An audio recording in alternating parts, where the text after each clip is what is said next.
Welcome to today's deep dive. We're really glad to have you with us. Yeah, absolutely. Thanks for joining. So today our mission is to explore the invisible but incredibly strict logistical measures that go into keeping massive cultural events safe. And we're going to do this by looking at one single really fascinating source.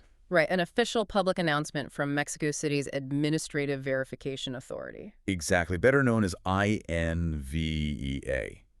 Okay, let's unpack this. The famous Zócalo Square is officially, quote, ready for the she-wolf. Meaning the iconic global superstar Shakira, of course. Right, Shakira. But right behind the music and the dancing and all that massive excitement, there is a very serious government operation mobilizing. Yeah, that's exactly right. To pull off a mega event like this right in the heart of Mexico City, INVEA activated this special ground operation. And according to their announcement, they're deploying exactly 40 verifiers throughout the historic center. They say the stated objective is crystal clear. They want to ensure that attendees can experience the Shakira concert with total security. Wait, hold on a second. Only 40? Yeah, just 40. For a Shakira concert in the Zócalo? I mean, we're talking about a crowd of hundreds of thousands of people flooding the city. Yeah. How does a tiny team of 40 even make a dent in that? And just so you have the right mental picture, these verifiers aren't riot police in tactical gear, right? No, not at all. They're administrative inspectors. Think municipal bureaucrats walking around with clipboards and lanyards. Just checking business licenses? Exactly, not armed security forces. And honestly, that's the inherent comedy here. You've got Shakira unleashing her wild she-wolf persona on stage, and right outside, a city worker is politely but firmly checking a convenience store's liquor permit. What's fascinating here is how the city is attempting to balance the immense, wild hype of a major pop culture event with rigid municipal oversight. They want the party to happen, but they need to make sure the guardrails are firmly bolted down. I really love that contrast, the she-wolf and the clipboard. So how do these 40 inspectors keep a massive crowd from spiraling out of control? Like, what are the specific rules of the game they're actually enforcing?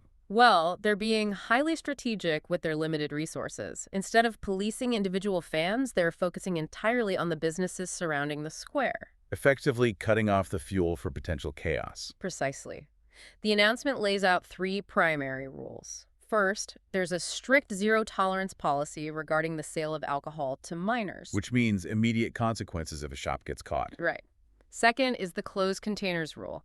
Shops and grocery stores are restricted to selling alcohol strictly to go. Consuming alcohol on the public streets is absolutely prohibited. That makes total sense. Cut off the open containers and you instantly lower the temperature of the crowd. What's the third rule? Regulated hours. The verifiers are going to ensure all businesses strictly adhere to their standard permitted operating times. So no staying open all night selling drinks just because a global pop star happens to be singing down the street. Exactly. Okay, closing times and open container laws make sense. But here's where it gets really interesting to me. It's the way they're actually communicating these dry, bureaucratic rules to the public. Yeah, the public relations strategy here is quite brilliant. If you look at the text of the announcement, it uses a direct dual messaging approach to speak to 2 totally different groups. Right. To the local merchants, the instruction is highly specific and surprisingly stern.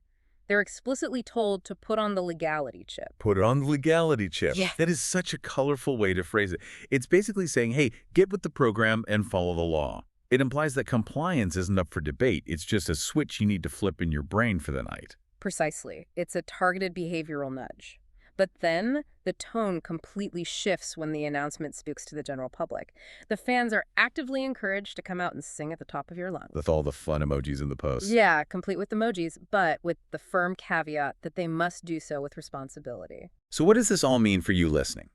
Think about the last time you were stuck in a massive crowd at a festival or a big city parade. Managing that many people usually feels really heavy-handed, I right? know for sure. Barricades, flashing lights. Yeah, maybe loud megaphone announcements. Why package such rigid municipal codes inside this fun pop culture post? If we connect this to the bigger picture, it shows us exactly how modern cities are learning to manage the chaotic potential of massive crowds.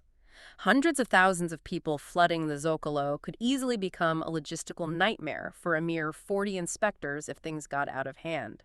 By framing strict rule compliance not as a bureaucratic buzzkill, but as a shared civic duty, the government attempts to get the public to buy into the safety plan.